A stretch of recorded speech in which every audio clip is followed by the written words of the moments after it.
Monsieur Malchance a perdu la mémoire.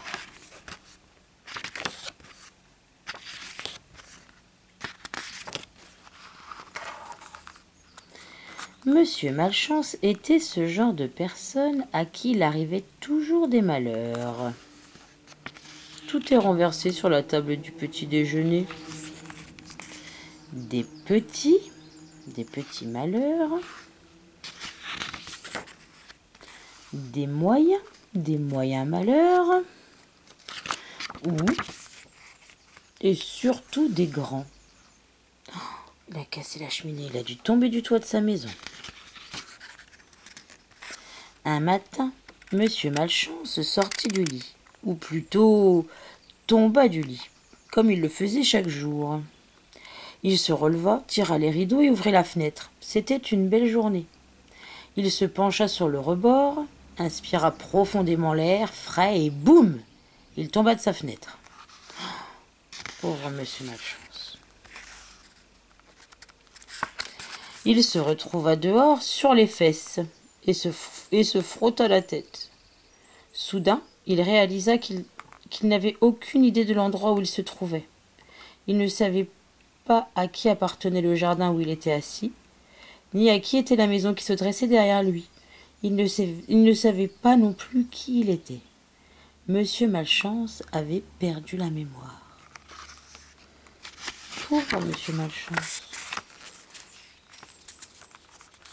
Monsieur Malchance se dirigea vers la barrière et regarda en bas de la rue.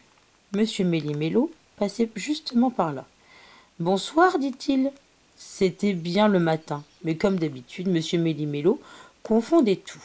« Je crois que j'ai perdu la mémoire, expliqua Monsieur Malchance.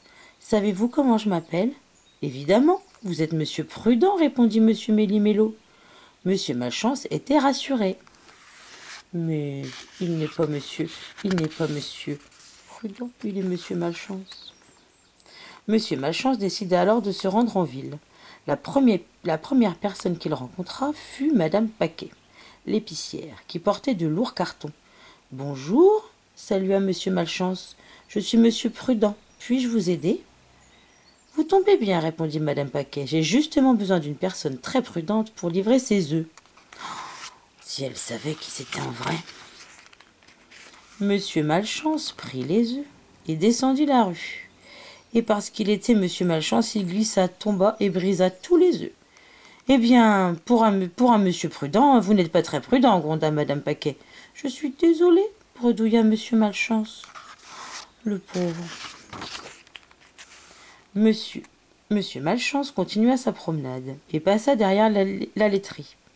Monsieur Bouteille, le directeur, s'avança vers lui. « Bonjour, salua Monsieur Malchance. Je suis Monsieur Prudent. Puis-je vous aider ?»« Quelle aubaine, dit-il. J'ai justement besoin d'une personne très prudente pour faire ma distribution de lait. »